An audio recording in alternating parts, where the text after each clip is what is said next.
यहाँ का पढ़ा हुआ हूँ और मैं शायद यहीं से इलेक्शन लड़ूंगा। कौन बोल रहा? हुड्डा साहब बोल के गए थे, रैली के अंदर बोल के गए। फिर यहाँ आगे तो क्या हाल होगा? फिर जनता क्या यहाँ आगे तो यहाँ से बड़ा बुरा जमानत जब्त होगी उनकी, यदि हुड्डा साहब मध्यम आते। लड़का देख लो इंद्री से, वो सरकारी को उन्होंने करना भी की है। जिस बंदे की सरकार ही है क्या करेगा भाई? हरियाणा में नौकरी के लिए क्वालिफिकेशन क्या है, मतलब क्या चाहिए, क्या क्या चाहिए? पहला क्वालिफिकेशन रोहतक का होना चाहिए वो जी, रोहतक का राशन कार्ड होना चाहिए पहले तो, मिलता होना चाहिए। उसके बाद रोहतक होना चाहिए, वहाँ बत्ता पैदा हो तो नौकरी मिलेगी। राशन कार्ड वहीं का होना चाहिए, अनपढ़ हो जाए। हाँ, राशन कार्ड वहीं का होना चाहिए, जरा अनपढ़ हो। तो सरकार के प्रति खुलकर अपनी राय रखते हुए यहाँ के लोग और जो भेदभाव का आरोप सरकार के ऊपर लगता है उसी आरोप की पुष्टि करते हुए लोग, और सीधे तौर पर जो ये आरोप लगाते हैं तमाम राजनीतिक दल लगाते हैं हुड्डा सरकार पर कि भेदभाव किया जाता है, लेकिन अब तो आरोप लगा रही है आम जनता। क्वालिफिकेशन की जहां तक बात है कि अगर नौकरी चाहिए हरियाणा सरकार में तो क्वालिफिकेशन पहली है कि रोहतक का राशन कार्ड हो, दूसरी क्वालिफिकेशन है कि एक पर्टिकुलर एक जाति से वो बिलोंग रखे, तीसरी बात आती है कि सिफारिश हो या पैसा हो, तीसरी चौथी क्वालिफिकेशन, सबसे लास्ट में क्वालिफिकेशन आती है कि पढ़ा लिखा होना, जो वो सबसे बाद में है। ये आरोप हुड्डा सरकार पर लग रहा है। इस आरोप से किस तरीके से बच पाएगी हुड्डा सरकार? आने वाले चुनाव में जनता क्या जवाब देती है सरकार को, ये देखने वाली बात होगी। सरकार की तो हमारे इलाके में कोई कमी नहीं रही, जो कई कार्य किए हैं, पर जो यहाँ के विधायक रहे हैं उन्होंने नुमाइंदे रहे जो भी यहाँ पर, ठीक है, उन्होंने कोई कदम उठाया नहीं काम करने का, अपने घर में बैठे रहे बस। अगर मुख्यमंत्री के पास जाते हैं, कोई भी गया तो मुख्यमंत्री ने कभी इस हल्के को जवाब नहीं दिया काम के लिए।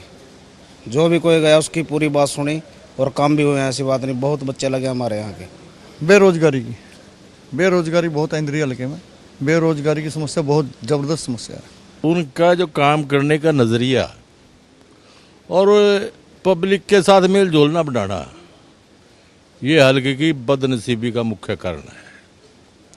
और रही बात विधायक साहब की, जो मौजूदा विधायक है, आज तक के इतिहास में जितने भी यहाँ पर से विधायक बनकर गए, किसी ने भी असेंबली के बारे में, असेंबली में इंद्री हल्के का कोई मुद्दा नहीं उठाया। ऐसा है सर, जो रला मिला विकास है, जैसे मान ले पूरे हरियाणा के लिए करते हैं, वो तो पहुँचा है। फसलों के रेट या मतलब गन्ने का रेट, बिजली के बिल कम, लेकिन जो सड़कों वगैरह जैसे सड़कें हैं, सड़कों में हमारे यहाँ तो ऐसा है, खड्डे जो है ना, मतलब सड़कों में खड्डों में सड़कें टूटनी पड़ती हैं, कुछ ऐसा सिस्टम हुआ। हमने हल्के का दौरा तो कर लिया, अब विधायक साहब की भी सुन लेते हैं। लेकिन विधायक साहब तो इलाके में किसी भी तरफ के विकास को नकार रहे हैं। उनका साफ तौर पर कहना है कि विकास केवल प्रदेश के थोड़े से इलाके में हुआ है, जबकि उनके इलाके के साथ भेदभाव किया जा रहा है। इन 5 सालों में कांग्रेस की सरकार थी और देश और प्रदेश में दोनों जगह कांग्रेस की सरकार थी, और प्रदेश के मुख्यमंत्री ने जहां भी विपक्ष के एमएलए थे वहां दोयम दर्जे का व्यवहार रखा। इन 5 सालों में विकास के नाम पर एक ईंट भी इंद्री हल्का में नहीं लगी। मुख्यमंत्री ने 2008 में जब बाई इलेक्शन था यहाँ पे, सब डिवीज़न की घोषणा की थी और सब डिवीज़न को चालू भी किया, लेकिन सब डिवीज़न के नाम पर आज तक एक भी कमरा एसडीएम के लिए नहीं बना, और हल्के की पूरी सड़कें बहुत ही जर्जर हालत में हो चुकी हैं। और सड़कों के बारे में मैंने विधानसभा में भी और पीडब्ल्यूडी मिनिस्टर को मैं निजी तौर पर मिला, लेकिन सरकार के कान पर सड़कों के बारे में कोई चूं तक नहीं रेखी। हमारे यहाँ के पढ़े लिखे नौजवान आज रोज़गार की बाट जो रहे हैं, और रोज़गारों में भी हमारे हल्के के साथ पूरी तरह से भेदभाव इस सरकार ने करने का काम किया। जहां हमारे युवाओं का हक बनता था उसकी जगह उनकी जगह रोहतक और जज्जर और सोनीपत के लोग लगाने का काम किया। जहां विधायक साहब अपने इलाके में किसी भी प्रकार के विकास कार्यों को नकार रहे हैं, वहीं विपक्ष इस इलाके में हुड्डा सरकार द्वारा सीमित विकास कार्य कराए जाने की ताल ठोक रहा है। वो बेचारा घर से बाहर ही नहीं निकला, अपने काम में व्यस्त रहा, इसलिए कोई विकास नहीं हो पाया। पूरे 10 साल बर्बाद हो गए हमारे। ठीक है, कुछ काम हो पाए, लेकिन जो ज़्यादा ज़रूरत के काम हैं वो नहीं हो पाए हमारे यहाँ। दिक्कत तो रही है। ITI की आवश्यकता है हमारे यहाँ। 48 साल में एक ITI नहीं चालू कर पाया कोई भी। कोई कॉलेज नहीं है हमारे यहाँ, एक भी कॉलेज नहीं है। एक कॉलेज है वो भी सब लोगों ने, एक किसी नेता के बाप की जगीर नहीं है, वो भी सब लोगों ने पैसे इकट्ठे कर करके।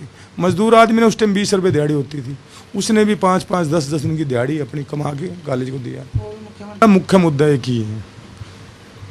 68 साल में आज तक यहाँ हॉस्पिटल नहीं है। किसी भी धी बेटी को अगर कोई दिक्कत आ जाती है बच्चे के होते टाइम, तो हमारे को एक स्लिप मिलती है यहाँ से रेफर टू करना। कोई कहता है विकास हुआ है, कोई कहता है विकास की एक बूंद भी यहाँ नहीं गिरी है, लेकिन जनता का फैसला अंतिम फैसला होता है। अब जनता की बारी है। जनता अपने विवेक के आधार पर ही विधायक को फेल या पास करेगी।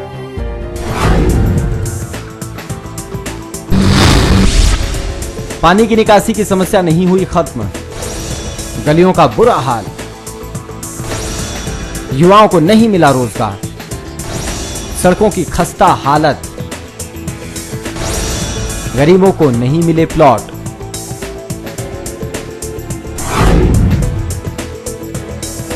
हमारे हिसाब से तो फेल हुए। 100% फेल है। फेल हुए, बिल्कुल फेल है, 100% फेल है। फेल है जी, बिल्कुल फेल है जी, फेल 0 है। 100% फेल है। फेल है, फेल ही है आपसे तो। हाँ, ये तो 0 है जी। देखा आपने कैसे विधायक साहब ने जनता से किए वायदों पर गौर भी नहीं फरमाया। लेकिन अब एक बार फिर चुनाव होने जा रहे हैं और ऐसे में उम्मीद है विधायक साहब एक बार फिर जनता की अदालत में हाजिर होंगे। जनता जनार्दन अब की बार क्या फैसला लेती है ये तो आने वाला वक्त बताएगा, लेकिन पिछले 5 सालों के काम के आधार पर यहाँ की जनता ने विधायक साहब को नकार दिया है और जनता का फैसला है फेल। झूठा है तेरा वादा, वादा तेरा वादा, वादा तेरा वादा, वादा तेरा वादा, वादा तेरा वादा। पक्ष विपक्ष के तर्क वितर्क में उलझकर जनता उलझ जाती है और इसका खामियाजा भी जनता को ही उठाना पड़ता है। ऐसे में जनता के पास एक ही विकल्प है, वो है जनता आने वाले चुनाव में अपना अंतिम निर्णय सुनाकर विकास पर मुहर लगाए। तो इंद्री विधानसभा क्षेत्र की एक तस्वीर आपने देखी। मिली जुली सी प्रतिक्रिया है लोगों की। विधायक से जब हमने बात की तो उनका भी ये कहना है कि मेरी सरकार नहीं थी, इसीलिए मैं उतना काम नहीं करवा पाया जितना कि करवा सकता था। लोगों ने ये कहा कि हमने तो अपना नुमाइंदा बनाकर भेजा था, तो कम से कम हमारे बीच तो आते, हमारी समस्याएं तो सुनते और कम से कम विधानसभा में क्षेत्र के लोगों की आवाज तो उठाते। उतना भी विधायक ने नहीं करवाया। तो एक मिलीजुली सी प्रतिक्रिया है। आने वाले चुनाव में जनता का क्या फैसला होता है ये तो वक्त ही बताएगा। तो फिलहाल इंद्री विधानसभा क्षेत्र का हमारा ये सफर यही खत्म होता है। फिर मिलेंगे किसी और विधानसभा क्षेत्र में नई तस्वीर के साथ। तब तक के लिए दीजिए इजाजत। नमस्कार।